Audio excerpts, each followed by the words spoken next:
Okey. Uh, benda ni sebenarnya banyak kali dah berlaku. Dan saya rasa semua aware banyak kali berlaku because sebab dia artis kan. Bila artis banyaklah orang cover kan, betul tak? So siapa follow kisah baru ni Allahyarham Bad Indigo? Saya tak follow, saya tahu berita tu. Lepas tu bila saya tengok dekat TikTok ada cerita bagaimana kawan-kawan dia bagi feedback. Sebab tu saya cakap, sebab tu kadang-kadang bila kita tengok benda ni, kita bukan nak ambil kesempatan dalam kejadian tu berlaku apa, tapi kita lebih kepada bagaimana kita nak educate orang. Because pertama sekali kita kena yakin dan kita kena percaya bahawa kalau ajal tu sampailah. Dia bukan masalah dah ajal macam tu, tapi bagaimana kita berusaha. We talk about ikhtiar, kan? Kita talk about ikhtiar. Kita cerita pasal usaha kita sebagai manusia yang Allah bagikan akal, Allah bagikan sumber. So yang saya dapat tahu, ada kawan arwah cakap benda tu dah berlaku 4 tahun. Dia pernah pengsan semua everything. Lepas tu ada seorang lagi isteri kepada kawan arwah cakap, dia kata dia ada duit EPF tapi nak save duit tu untuk anak-anak dia. So kat sinilah sebenarnya saya nampak kan, kalau kita faham fungsi takaful tu, fungsi financial protection tu, kan, sekurang-kurangnya kita boleh beri manfaat pada orang tu lah. Jadi sebab tu saya nak kita faham. Kadang-kadang kita sebagai ejen ni, kita takut nak cerita fact ni because what? Kita fokus kepada nak menjual, fokus kepada nak push produk. That's why kadang-kadang benda tu tak sampai. So kita fokus kepada apa, kita kena address the issue. Kita kena address the problem. Faham tak? Sebab problem tu akan berikan impact. So impact tu lah sebenarnya yang kita nak kurangkan impact tu. Kan? Mati, impact dia mati lah. Matilah. Impact dia salah satu mati lah. Kan? Tapi apa impact dari segi mati yang lain? Dari segi financial dia. Faham tak? Dari segi financial support dia.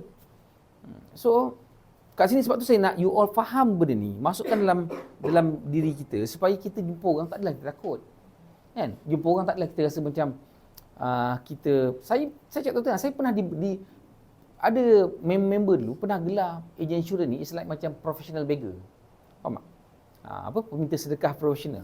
Saya tak peduli cakap, saya tak peduli. Kan? Dan saya pernah juga keluarkan statement, saya lebih rela kena kecam, orang tak suka saya, tapi saya boleh bagi manfaat pada orang daripada orang happy-happy dengan saya, bila orang susah tak boleh tolong. So kat mana kita valuekan diri kita je lah. Kan? Sebab tu saya tak peduli. Bukan tak peduli apa. Saya tak kisah orang nak ke tak nak ke. Sebab tugas kita untuk educate. Tugas kita untuk bagi dia faham. Dia bukan masalah dia perlu ke, dia nak ke, dia tak nak ke. Bukan. Tugas kita educate. Tugas kita bagikan information. Tugas kita bagikan kesedaran. Tugas kita tunjukkan jalan. So tugas kita. So kalau katakanlah itu tak cukup memberi semangat lagi pada kita, then apa lagi? Itu nombor satu. Nombor dua. Kan, kadang-kadang ada orang cakap, orang dah selesa, tak apalah, saya dah cukup lah untuk saya sebenarnya. Memang dah cukup. Kan? Baru ni keluar dekat TikTok, kan? Datuk Siti. Ada sekolah dekat Palestin. Siapa tahu sebelum ni? Saya tanya, siapa tahu sebelum ni?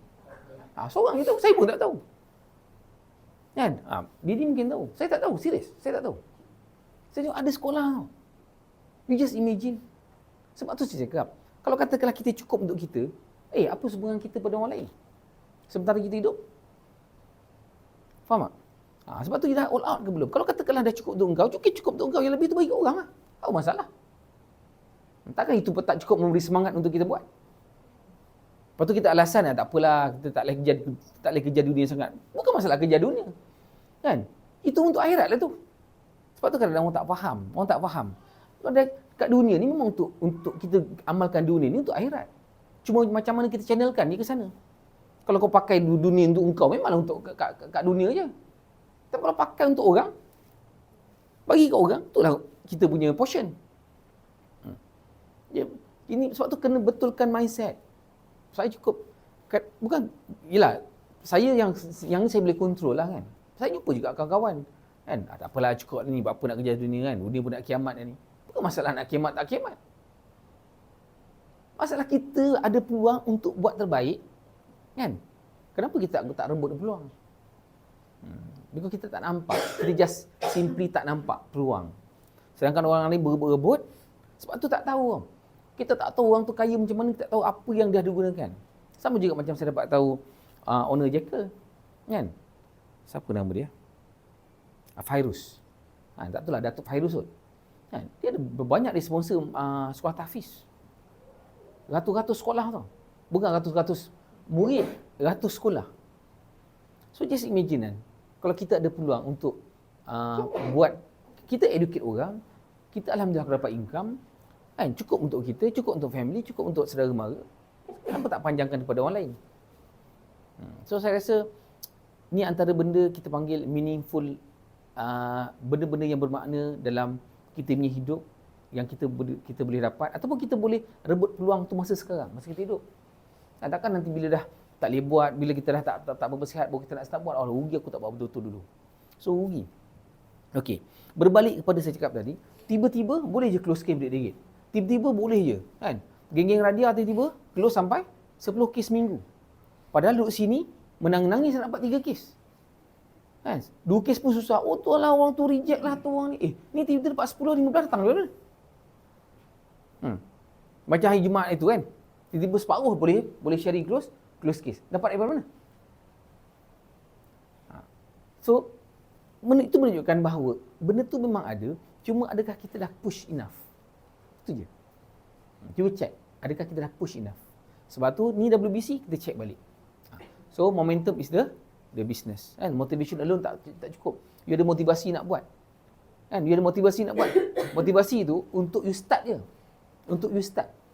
Tapi untuk you pergi laju, kena ada momentum. So, mula-mula memang susah. Sebab tu sebelum ni, berapa separuh ni tak ada kes. Ingat tak hari tu saya cerita, hari Rabu ke hari Isnin? Berapa orang? Seorang ke 2 orang yang close case. Kan? Tapi saya cakap apa? Jangan stop. Keep on buat. Now, hari Jumaat dah start. Dan saya rasa weekend baru ni pun ramai yang close case. Dan hopefully hari ni boleh bagi impact lagi. Kan? Kita pun tak nak lama-lama. Kalau boleh pukul 10.30 kita habis. Clear? So saya nak ada satu spirit, kan? Especially yang muda. Tak kisahlah yang muda ke tua ke. Dia bukan masalah muda ke tua. Dia masalah kita ada fair chance. Fair chance ni maksudnya Allah bagi kita peluang, Allah bagi kita platform. You just imagine orang kadang-kadang, kan, nak dapatkan extra duit 1 bulan mungkin RM100 punya dah susah. Tapi kita ada peluang untuk cari. Memang kita mungkin sekarang tak ada duit. Belum ada duit mungkin. Kan? Sebab saya pun pernah lalui fasa-fasa macam tu dulu. Cuma bezanya kita dengan orang lain, kita ada masalah tapi kita ada jalan nak cari masalah. Ada jalan untuk selesaikan masalah. Orang lain kadang-kadang ada masalah tapi tak tahu nak start. Sana pusing tak boleh, ni tak boleh, ni tak boleh. Kan? Tapi dia bukannya sebenarnya dia pun ada peluang tapi dia just tak ada awareness. Kita dah ada peluang, kan? Dah setiap minggu aku cerita, setiap minggu aku membebel. Cuma kadang-kadang sebab banyak sangat cakap ni pun kadang lama-lama kau block je tergiling lah. Kan? Cik Aziz cakap, sama je lah dulu sampai sekarang. Memang sama special petition, mana berubah-ubah. Kenapa tak berubah? Patutnya mesti dah bosan kan? Special petition ni. Kenapa? Sebab special petition is the first law of learning. Pengulangan tu adalah mak kepada segala pembelajaran. Sama juga you nak expert you punya bidang. You kena ulang dan ulang. Kan? You tak perasan ke? Skill yang you ada sekarang ni, dulu you tak ada. Dan you kena ingat, skill yang you ada sekarang ni, you tak amalkan, dia akan hilang. Dia akan hilang. Definitely dia akan hilang. Skill you bercakap, skill you buat apa-apa pun, dia akan hilang. Just simply hilang. Sebab tu, bila you acquire new skill, you kena consistent, keep on doing. Gradually unending improvement, doing little things better every day, ever achieving higher standard. Sebab tu saya nak, kalau boleh katakanlah, minggu ni aku 15. Minggu depan, aku nak kena 16. Minggu lepas satu lagi, 17, 18, 19, 20, 21, 20. Katakanlah, okay, max aku boleh pergi 30. So, 30 dah max presentation. So, nak improve kat mana pula? Closing ratio pula. So, 30 aku close 2. Aku nak minggu depan, 30 close 3. Minggu depan, 30 close 4. 30 close 5, 6, 7, okay. Biasa max 5, 6 tak boleh pergi dah. So, pergi kat mana pula? Pergi kat number of case size pula. So, instead of 1,500, 1,800 pergi ke 2,000, pergi ke 3,000. So that's how macam mana kita improve. So sebab banyak ruang yang boleh kita improve. Jangan limitkan kita punya minda. Sebab kadang-kadang kita ni rasa macam, sebab tu saya cakap, prematured comfort zone ni sangat bahaya dan orang semua tak perasan. Memang betul kadang cakap engkau ni asyik kerja je, nak kerja apa? Bukan masalah. Sebab tu kita punya purpose lain daripada orang. Kan? Kadang-kadang buat tu, buat ni, buat tu. Bukan kita buat untuk sibuk cek duit. Kan? Memang cek duit. Tapi duit tu untuk apa yang paling penting? Kalau orang tak faham, duit tu diingat untuk kita, dia rasa macam apa guna duit banyak-banyak. Tapi kita yang tahu duit tu untuk apa. Kita yang tentukan duit tu untuk apa. Sama ada kita nak bank in kat sini saja ataupun kita nak convert pergi ke mata wang akhirat. Itu pulang. As simple as that. Tak ada siapa yang tak ada siapa yang halang pun. So terpulang. Sebab berapa ramai orang yang bila you baca, saya tak tahu saya dalam Quran ke ataupun dalam hadis, saya tak ingat. Tapi saya pernah dengar ustaz cerita kan, orang dah mati ni dia nak minta masa sikit untuk apa? Untuk sedekah. So bayangkan orang dah mati ni bangun balik, benda lain tak minta pun. Dia minta sedekah. Maksudnya apa? Mesti ada something yang sangat-sangat special pasal sedekah. Dan kenapa kita ada peluang, kenapa tak buat? Kenapa tak allocate kita punya bajet? Sebahagian aku nak sedekah. Minggu ni aku sedekah RM1.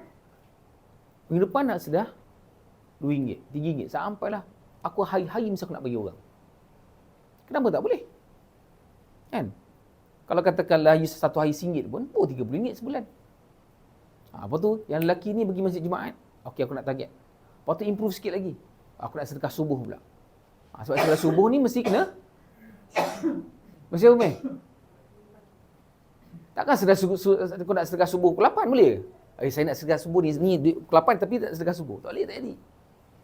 Dia sedekah subuh mesti kena solat subuh awal. Saya nampak tak?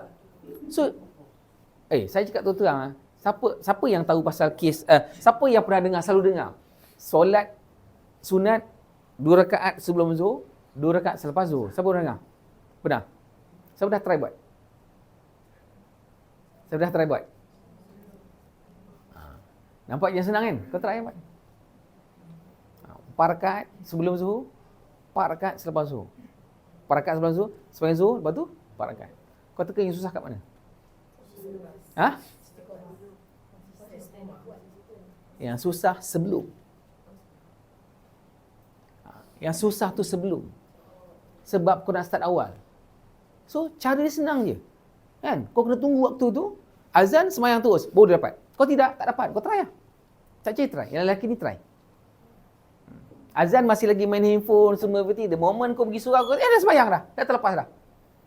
So, maksudnya apa? Kau kena tunggu keyword dia. Kita tahu benda tu. So, bila you reflect balik benda ni, selain daripada kita nak mengejarkan pahala ataupun kita nak banyakkan rahmat Tuhan dia sebabkan kita buat benda tu, kena ingat tau, benda tu pun pakai untuk kita untuk di-start disiplin. Ataupun siapa pernah dengar behavioral re-engineering? Pernah dengar? Tak pernah dengar? Bila dengar? So ni part of behavioral re-engineering lah. Kau nak tukar behavior. Kau tahu apa dia punya what it for me tu untuk kau buat. Kan? Dalam hadis dah clear cut cerita macam tu. So kau dah tahu dah aku nak buat benda ni. Kan? Tapi buat tak jadi. Kat situ lah datangnya sabar. Kau konsisten. Okey. Saya ada satu berbau ni, ada ustaz cerita pasal sabar. Saya nak cerita kemudian lain sesi. Cerita pasal sabar ni. Okey. So itu saja, saya tak nak panjang-panjang. Ada apa-apa announcement?